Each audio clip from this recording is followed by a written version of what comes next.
मैं Syed Waheed Ali, associate professor in Hindi, government degree college for women, Golconda. आज की वीडियो कक्षा में स्नातक द्वितीय वर्ष के विद्यार्थियों के लिए जो विषय चुना गया है वो विषय है मैथिली शरण गुप्त जी की कविता नवयुवकों से। राष्ट्र कवि मैथिली शरण गुप्त एक विख्यात कवि हैं। ये द्विवेदी काल के महान कवि हैं। नवयुवकों से नामक कविता आरंभ करने से पूर्व हम राष्ट्र कवि मैथिली शरण गुप्त का परिचय पढ़ते हैं।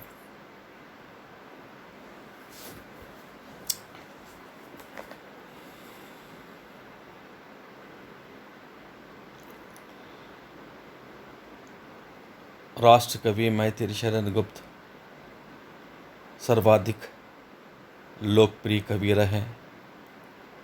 इनका जन्म 1886 में झांसी के चिरगांव ग्राम में एक संपन्न और प्रतिष्ठित परिवार में हुआ।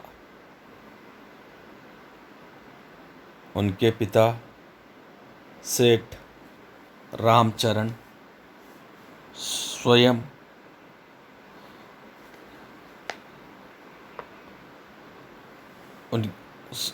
स्वयं एक काव्य प्रेमी थे। इसका प्रभाव मैथिली शरण पर छाया रहा।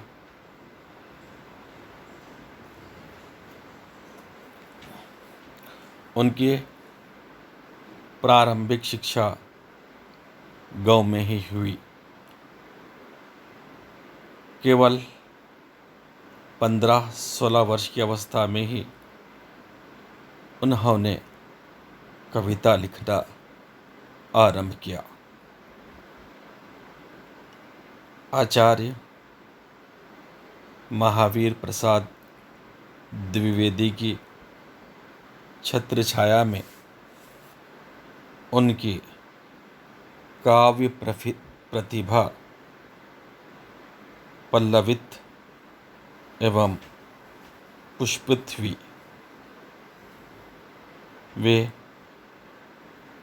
महावीर प्रसाद द्विवेदी को अपना गुरु मानते थे। वे गांधी के आदर्शों के अनुगामी भी थे। उन्होंने राष्ट्रीय आंदोलनों में भी भाग लिया। इसके कारण उन्हें कारावास का कठिन समय भी झेलना पड़ा। वे राज्यसभा के संसद भी रहे।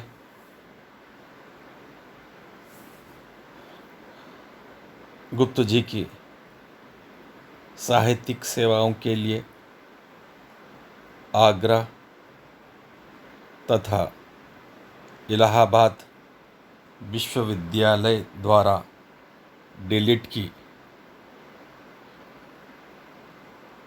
उपाधि से विभूषित किया गया। साकेत महाकाव्य के लिए उन्हें मंगल प्रसाद पारितोषिक प्राप्त हुआ।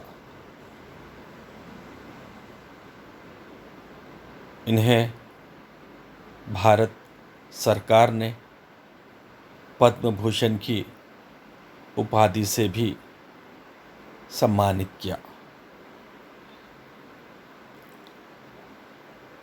सन 1964 में उनके निधन से हिंदी साहित्य को जो महान क्षति हुई उसकी पूर्ति संभव नहीं है।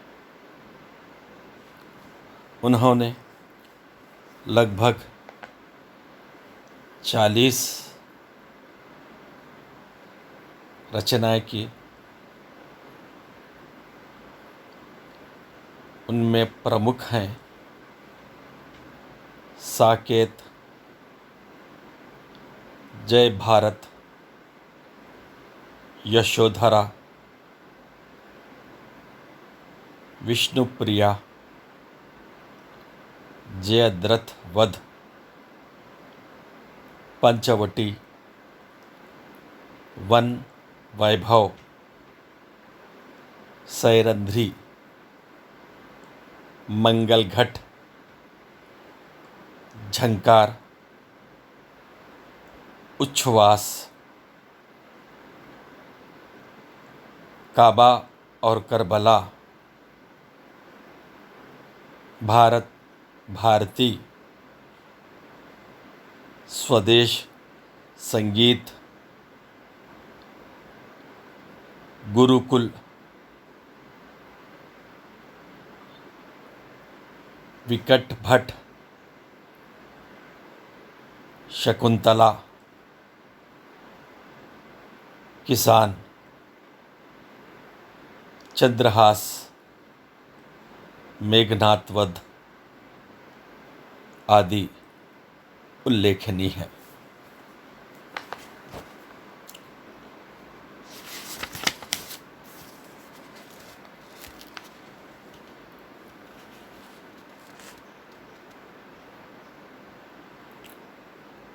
इनकी रचना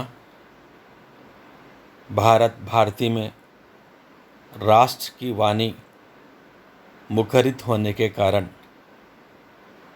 तत्कालीन नवयुवकों का कंठहार बनी।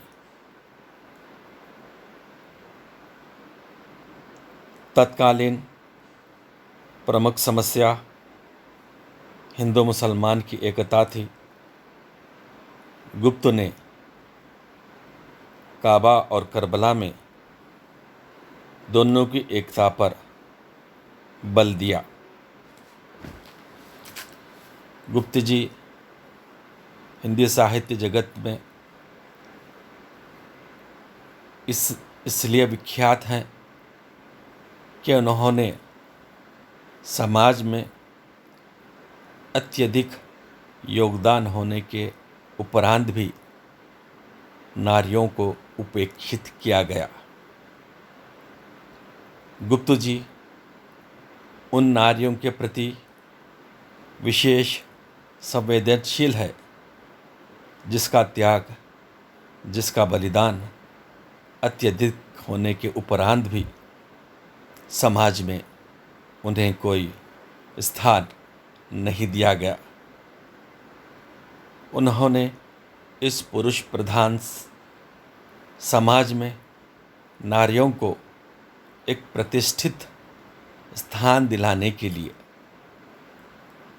साकेत, यशोधरा आदि नामक काव्यों की रचना की। साकेत में गुप्त जी ने उर्मिला का विरह वर्णन प्रस्तुत किया और साकेत के 8वें भाग में उन्होंने कैकेयी का परिताप लिखा और यशोधरा में इन्होंने गौतम की पत्नी यशोधरा ने अपने पति के चले जाने के बाद जो साहस और धैर्य के साथ वो रही, उसका वर्णन किया।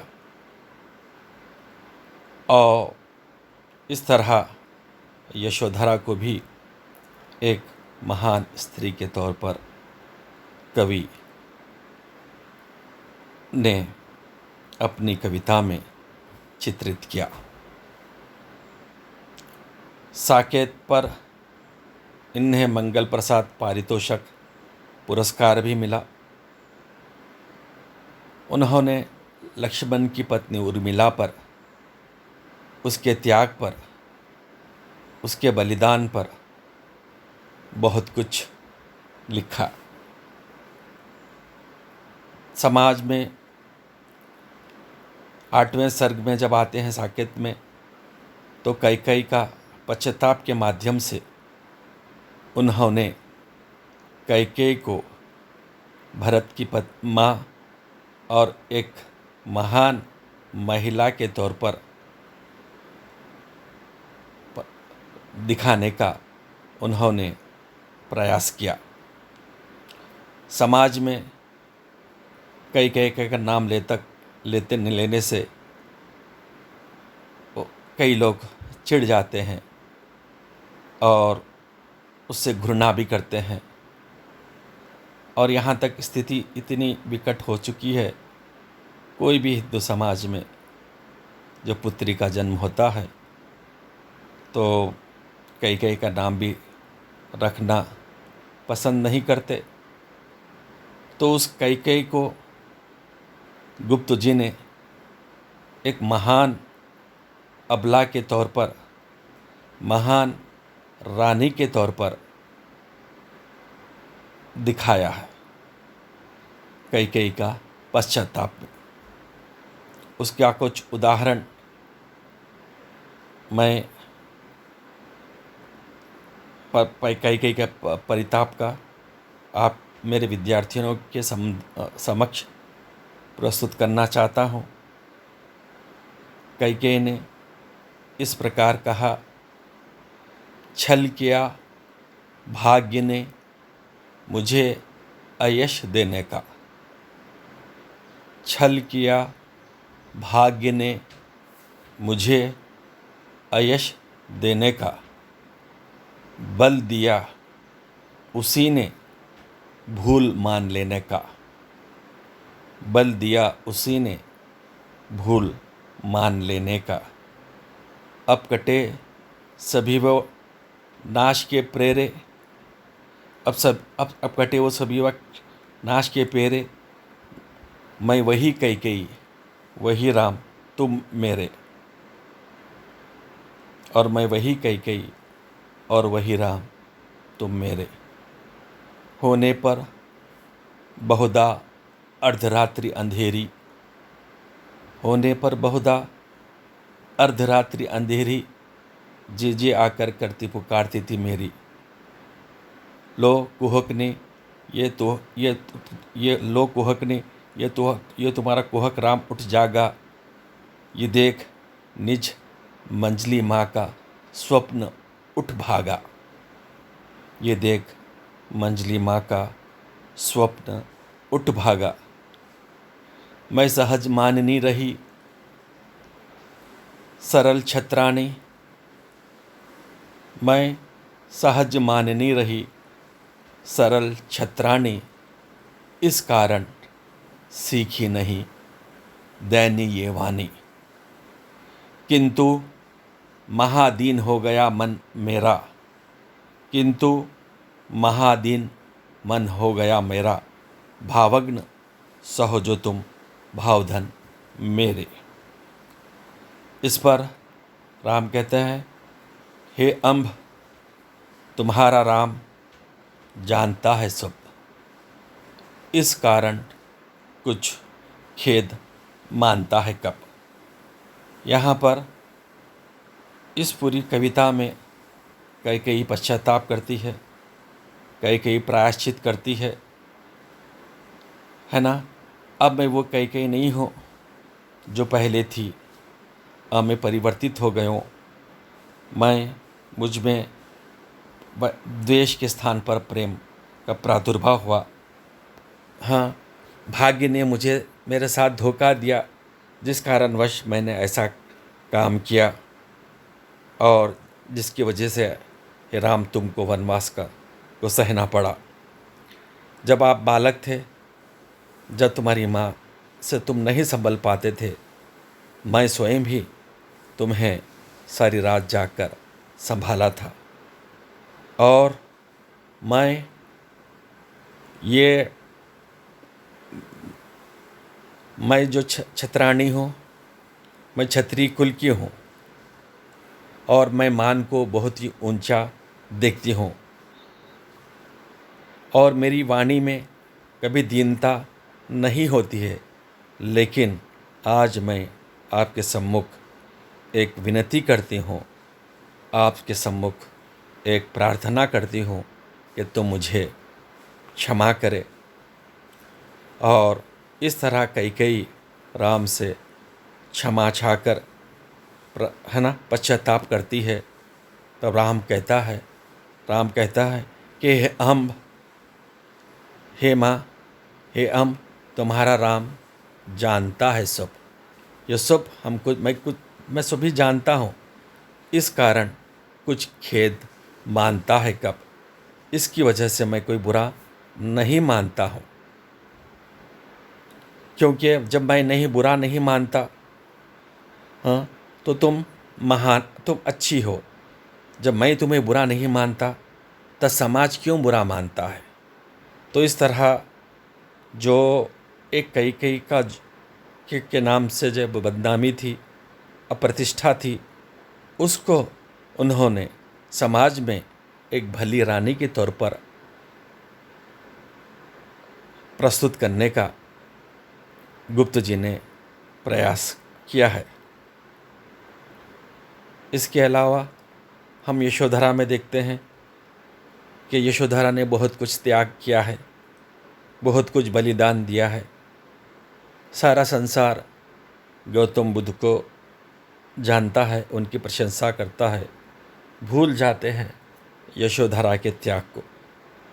क्योंकि गौतम ने रात्रि के समय अपने छंदक को लेकर, अपने रथ सारथी छंदे को लेकर निकल जाते हैं और बिना बोले चले जाते हैं।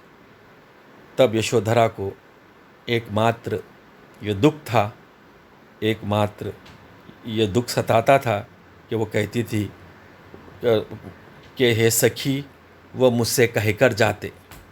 हे सखी, कम से कम वो गए, सिद्धि हेतु स्वामी गए, ये गौरव की बात है, किंतु चोरी चोरी गए, यही बड़ा व्याघात है।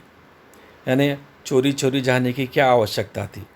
मुझे अगर बतला कर जाते तो मैं उन्हें धैर्य के साथ छोड़ती, लेकिन इन्होंने मेरे साथ ऐसा नहीं किया। बिना बताए किसी को भी, ना पिता को बताया, ना माँ को बताया, ना पत्नी को बताया, किसी बताए बगैर उन्होंने अर्धरात्रि के समय राज का सब कुछ छोड़कर चले गए। और वो जाते जाते राहुल का भार भी मेरे ऊपर छोड़कर चले गए। अब वो अपने अतीत को, अपने विवाह के संदर्भ में की जो घटना जो घटित हुई थी, उसको याद करके कहती है और अपने आप को सांत्वना देते हुए वो ये कहती है कि अब कठोर हो वज्राधिपति कुसुमाधिपति ओ सुकुमारी। अब कठोर हो वज्राधिपति कुसुमाधिपति ओ सुकुमारी, आर्य पुत्र दे चुके परीक्षा, अब है मेरी बारी। स्वयं को यशोधरा कहती है क्या मुझे कठोर होना चाहिए, मेरे कुसुम जैसे हृदय को, निर्मल जैसे हृदय को अब कठिन तर होना चाहिए, खड्ग की तरह एक तलवार मजबूत होना चाहिए, वज्र की तरह मुझे मजबूत होना चाहिए। और कुसुम तरह रहने पर मेरा जीवन नहीं चलेगा। क्योंकि उन्होंने तो परीक्षा दे चुकी है गौतम ने, लेकिन मेरी परीक्षा की बारी अब आई है। आर्यपुत्र दे चुके परीक्षा, अब है मेरी बारी। सभी सुंदरी बालाओं में उन्होंने मुझे माना, सभी सुंदरी बालाओं में उन्होंने मुझे माना। सबने मेरा रूप बखाना, सबने मेरा रूप सराया, सबने मेरा रूप सराया। भेद चुने जाने का अपने मैंने भी अब जाना, आर्यपुत्र दे चुके परीक्षा, अब है मेरी बारी। जब मेरा चयन हुआ तो दूसरे राजकन्या ये समझ रही थी कि मैं सबसे सुंदरतम हूँ, इसलिए सिद्धार्थ ने मेरा चयन किया। लेकिन मुझे आज पता चला कि उन्होंने सुंदरता को पैमाना नहीं बनाया, उसके साथ साथ उन्होंने धैर्य को भी एक पैमाना बनाया, क्योंकि ऐसा प्रतीत होता था कि गौतम की प्री प्लान योजना है, एक ना एक दिन वो राजकाज को छोड़कर चले जाने वाले हैं। वैसे समय में जो उनकी पत्नी है वो हिम्मत के साथ रह सके। भेद चुने जाने का अपने मैंने भी जाना, अब मुझे पता चला कि उन्होंने सभी सुंदरी बालाओं में को छोड़कर मुझे इसलिए चुना कि मुझ में उन्होंने धैर्य को भी देखा। आर्यपुत्र दे चुके परीक्षा, अब है मेरी बारी। उन्होंने एक अच्छी परीक्षा देकर चले गए हैं, लेकिन अब मुझे परीक्षा का समय है और इस परीक्षा में मुझे सफल होना चाहिए और धैर्य और साहस और हिम्मत के साथ मुझे जीवन बिताना चाहिए। इस प्रकार मैथिली शरण गुप्त ने समाज में बलिदान देने के उपरांत भी उपेक्षित की गई नारियों को समाज में प्रतिष्ठित करने का एक ऊंचा मुकाम दिलाने का अपने काव्य के माध्यम से उन्होंने प्रयास किया। हिंदू मुसलमानों की एकता के लिए काबा और करबला की रचना की। अतः इन गुणों को देखकर भारत सरकार ने श्री मैथिली शरण गुप्त जी को राष्ट्र कवि के उपाधि से सम्मानित किए।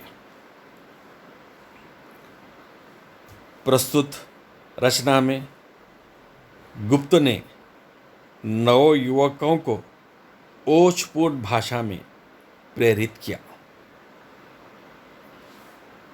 उनके अनुसार नवयुवक देश के भविष्य का निर्णय करने वाले प्रमुख स्रोत हैं, अतः उन्हें आगे आकर उत्साह के साथ देश के विकास में अपना योगदान देना चाहिए। ये प्रस्तुत कविता का सार है। ये प्रस्तुत कविता नवयुवकों का निचोड़ है। हम अब इस कविता को जो पाठ्यक्रम में दी गई है उसे पढ़ेंगे। हे नवयुवाओं, देश भर की दृष्टि तुम पर ही लगी, देश भर की दृष्टि तुम पर ही लगी है। मनुज जीवन की तुम ही में ज्योति सबसे जगमगी। दोगे ना तुम तो कौन देगा, योग देशोद्धार में। देखो कहाँ क्या हो रहा है आजकल संसार में। देखो कहाँ क्या हो रहा है आजकल संसार में। जो कुछ पढ़ो तुम कार्य में भी साथ ही परिणत करो। शब्द भक्तवर प्रहलाद की निम्नोक्ति को मन में धरो। कौमार में ही भागवत धर्मचरण कर ले। यहाँ नर जन्म दुर्लभ है और वो भी अधिक रहता है कहाँ। दो पथ है, असंयम और संयम है। तुम्हें अब सब कहीं पहला अशुभ है, दूसरा शुभ है, इसे भूलो नहीं। पर मन प्रथम की ओर ही तुमको झुकाएगा अभी। यदि तुम ना संभलोगे अभी तो फिर ना संभलोगे कभी। यदि तुम ना संभलोगे अभी तो फिर ना संभलोगे कभी। कवि ने यहाँ पर युवकों को देश का भविष्य समझता है और युवकों से ये विनती करता है कि तुम्हें सजग होना चाहिए। यही वह समय है, आपको परिश्रमी बनना चाहिए। यही वह समय है, आपको देश की परिरक्षा करनी चाहिए। तभी तो देश सुरक्षित रह सकता है। जिस देश के युवक सजग होते हैं, जिस देश के युवक परिश्रमी होते हैं, वही देश विकास की ओर अग्रसर होता है। तो युवकों से ये विनती करते हैं, हे नवयुवकों को, देश भर की दृष्टि तुम पर ही है। क्योंकि बाल्यकाल में तो बाल्यकाल होता है, वृद्धापा तो वृद्धापा होता है। जो भी जीवन का जो प्रमुख काल होता है वो युवा काल होता है। तो सारे देश की दृष्टि, हे युवक, तुम पर ही पड़ी हुई है और तुम ही मनुष्य जाति के एक ज्योति हो। मनुष्य जाति को प्रकाश प्रदान करने वाली शक्ति हो। मनुष्य जाति को एक नए पथ दिखलाने वाली शक्ति हो। तो तुम्हें धैर्य के साथ आगे आना है। दोगे ना तुम तो कौन देगा योग देश उद्धार में। अगर देश के कल्याण में, देश की भलाई में अगर आप लोगों का सहयोग यदि नहीं मिला तो देश का उद्धार, देश का विकास कैसे होगा। जब तक आप लोग देश के विकास में तत्परता के साथ कार्यरत ना हो, देश का विकास संभव नहीं है, देश का उद्धार संभव नहीं है। इसीलिए तुम्हें देशोद्धार में सक्रिय तौर पर भाग लेना चाहिए। और ये देखो कहाँ क्या हो रहा है आजकल संसार में, और आपकी दृष्टि अपने देश में नहीं पूरे विश्व पे होना चाहिए। विश्व में कब कहाँ क्या घटना घटित हो रही है, उसका प्रभाव अपने देश पर क्या पड़ता है, तो उसको ध्यान में रखते हुए हमें चौकन्ना रहना चाहिए। जिस तरह सरहद पर सिपाही चौकन रहता है, उसी तरह प्रत्येक देशवासी को है ना चौकन होना चाहिए, सजग होना चाहिए। हे नवयुवक, तुम्हें जो शक्ति है वो जो शक्ति को देश के विकास में परिणत कर दो, बदल दो, परिवर्तित कर दो। जो कुछ पढ़ो तुम कार्य में भी साथ ही परिणत करो। आप जो कुछ भी पढ़ रहे हैं उसे सीधा काम में बदल दो। जितना भी पढ़ते हैं उसे आप काम में बदल दो, काम में परिवर्तित कर दो। और ये सब भक्त प्रहलाद की निम्नोक्ति को मन में धरो।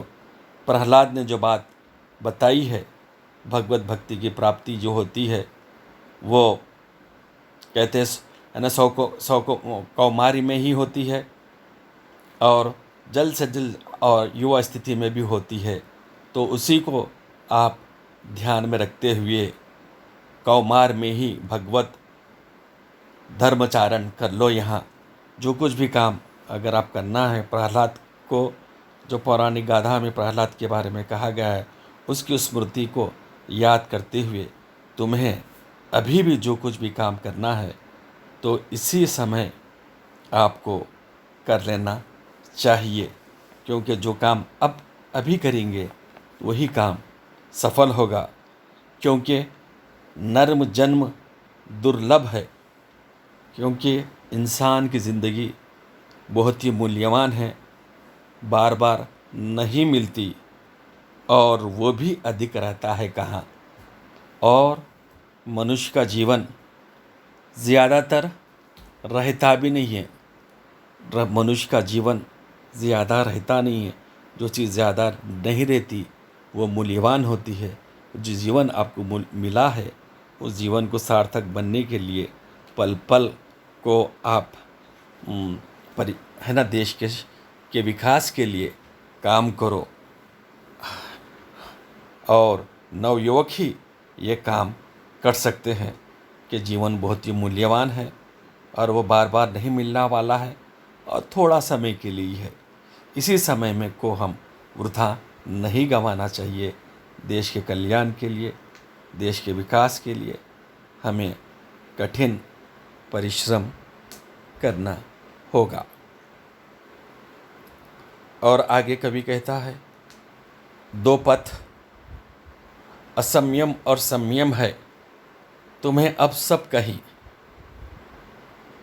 यहाँ पर दो ही रास्ते हैं।